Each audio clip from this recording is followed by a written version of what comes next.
मोठा शेतकरी तो असतो जो प्रत्येक चूक मान्य करून दुसऱ्या दिवशी स्वतःला अधिक चांगला बनवतो. पहिल्या काही महिन्यात अडचणी येणारच, त्याचा अर्थ तुम्ही चुकीचा व्यवसाय निवडला असं नाही. प्रत्येक यशस्वी डेअरीमागं अनेक कठीण दिवस असतात. पहिल्या 90 दिवसात यश शोधत बसू नका. डेअरी सुरू करण्यापूर्वी गाय विकत घेऊ नका. आधी विचार विकत घ्या, अनुभव विकत घ्या, मार्गदर्शन विकत घ्या. कोणीही जन्मता डेअरी तज्ज्ञ नसतो. अनुभव रोजच्या कामातून तयार होतो. प्रत्येक समस्या मोठी वाटेल आणि प्रत्येक निर्णय कठीण वाटेल. छोटी सुरुवात म्हणजे मोठं यश नक्की नसतं. यशस्वी डेअरी नेहमी गोठ्यात जन्माला येत नाही, ती आधी शेतकऱ्याच्या मनात जन्माला येते. मित्रांनो, डेअरीची सुरुवात गोठा बांधल्यानं होत नाही. चुका होतील, नवीन अनुभव येतील, काही निर्णय चुकीचेही ठरतील, पण कोणताही व्यवसाय पहिल्या दिवसापासून परिपूर्ण होत नाही. मला रोज जनावरांसोबत काम करायला आवडेल का? मी हा व्यवसाय 5-10 वर्ष करू शकतो का? अडचणी आल्या तरी मी टिकून राहीन का?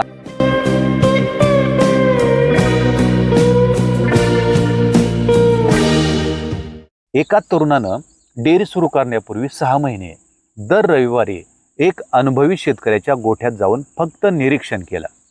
त्यानं एकही गाय विकत घेतली नव्हती, पण ज्ञान जमा केलं होतं. जेव्हा त्याने स्वतःची डेअरी सुरू केली, लोक म्हणाले याचं नशीब चांगलं आहे. पण त्यांना दिसली नव्हती ती 6 महिन्याची तयारी. मित्रांनो, मोठा गोठा, महागडी जनावरं किंवा जास्त पैसा यापैकी कोणतीही गोष्ट यशाची हमी देत नाहीत. यशाची हमी देते तयारी. लक्षात ठेवा, जो शेतकरी उद्याच्या संकटांचा विचार आज करतो त्यालाच उद्याचं यश हसतं. कारण डेअरीमध्ये नशिबापेक्षा तयारी जास्त महत्त्वाची असते. डेअरी व्यवसायामध्ये अपयश एका दिवसात येत नाही, ते हळूहळू येतं. सुरुवातीला एक छोटी चूक होते, नंतर दुसरी, तिसरी आणि एक दिवस शेतकरी म्हणतो माझी डेअरी का चालत नाही. खरं तर समस्या त्या दिवशी सुरू झालेली नसते, ती पहिल्या वर्षात झालेल्या छोट्या चुकांमधून तयार झालेली असते. आज अशाच चुका पाहूयात. चूक पहिली कोणती? प्रत्येकाच्या सल्ल्यावर निर्णय घेणं. नवीन शेतकरी जास्तीत जास्त चुका इथंच करतो. एक जण एक सल्ला देतो, दुसरा त्याच्या उलट सल्ला देतो, तिसरा आणखी काही सांगतो आणि शेवटी स्वतःचा विचारच हारतो. सल्ले अनेक ऐका, पण निर्णय माहिती आणि अनुभवाच्या आधारावरच घ्या. पहिल्या काही महिन्यात अडचणी येणारच, त्याचा अर्थ तुम्ही चुकीचा व्यवसाय निवडला असं नाही. प्रत्येक यशस्वी डेअरीमागं अनेक कठीण दिवस असतात. चूक तिसरी कुठली? शिकणं थांबवणं. काही शेतकरी म्हणतात आता मला सगळं कळलंय, पण याच क्षणापासून त्याची प्रगती थांबते. डेअरी हा सतत बदलणारा व्यवसाय आहे. जो शिकत राहतो तोच पुढे जातो. चौथी चूक कुठली? भावना आणि व्यवसाय एकत्र करणं. प्रेम असावं, पण निर्णय विचारपूर्वक असावेत. कधी कधी कठीण निर्णय घ्यावे लागतात. यशस्वी शेतकरी भावना जपतो, पण निर्णय वास्तवावर घेतो. चूक पाचवी, स्वतःच्या आरोग्याकडे दुर्लक्ष. ही सर्वात कमी बोलली जाणारी चूक आहे. शेतकरी दिवस रात्र मेहनत करतो, पण स्वतःच्या शरीराकडे लक्ष देत नाही. लक्षात ठेवा, शेतकरी निरोगी असेल तरच डेअरी निरोगी राहील, याकडे लक्ष द्या. 6वी चूक, कुटुंबाला सहभागी न करणं. डेअरी फक्त एका व्यक्तीचा व्यवसाय नसतो. घरातील सदस्यांना माहिती द्या, त्यांनाही काही गोष्टी शिकवा, कारण गरज पडली तर संपूर्ण कुटुंबच तुमची ताकद बनतं. चूक 7वी, छोटी प्रगती कमी समजणं. आज एक चांगला निर्णय, उद्या एक नवीन अनुभव, परवा एक सुधारणा, अशा छोट्या गोष्टी मोठं यश घडवतात. एका शेतकऱ्यानं पहिल्या वर्षात अनेक चुका केल्या. त्याला वाटलं मी अपयशी ठरलो. त्याच्या गुरूंनी त्याला सांगितलं तू अपयशी नाहीस, तू अजून शिकतो आहेस.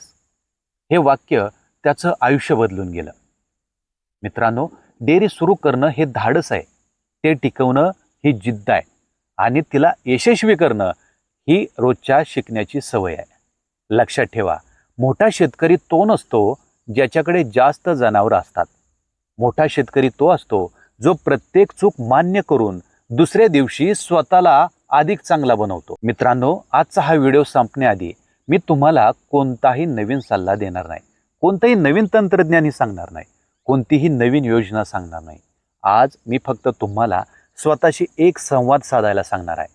कारण यशस्वी डेअरीची सुरुवात गोठ्यातून होत नाही, ती स्वतःशी केलेल्या एका वचनातून होते. पहिली प्रतिज्ञा कुठली घ्या? मी घाई करून निर्णय घेणार नाही. मित्रांनो, घाईत घेतलेले निर्णय नंतर पश्चाताप देतात. आजपासून आपण स्वतःला वचन देऊया, मी प्रत्येक निर्णय विचारपूर्वक घेईन. कारण डेअरीमध्ये वेगाने नव्हे, योग्य दिशेनं जाणं महत्त्वाचं असतं. दुसरी प्रतिज्ञा, मी रोज काहीतरी नवीन शिकेन. जग बदलतंय, शेती बदलते, डेअरीही बदलत आहे. म्हणून आजपासून दररोज एक नवीन गोष्ट शिकण्याचा प्रयत्न करा. कारण ज्ञानावर खर्च केलेला वेळ वाया जात नाही. सर्वात मोठी गुंतवणूक असते ही. प्रतिज्ञा तिसरी, मी अडचणींना घाबरणार नाही. कठीण दिवस येतील, निराशा येईल, कधी कधी स्वतःवर शंका येईल. पण लक्षात ठेवा, वादळं मोठ्या झाडांची परीक्षा घेतात. कमकुवत माणसं अडचण पाहून थांबतो, जिद्दी माणूस अडचण पाहून शिकतो. प्रतिज्ञा चौथी, मी माझ्या जनावरांचा आदर करेन. गाय फक्त दूध देणारा प्राणी नाही, ती एका कुटुंबाच्या स्वप्नांचा आधार असते. म्हणून आजपासून प्रत्येक जनावराकडं आदरानं आणि जबाबदारीनं पाहीन. कारण जिथं आदर असतो तिथंच खरी समृद्धी असते. प्रतिज्ञा पाचवी, मी हार मानणार नाही.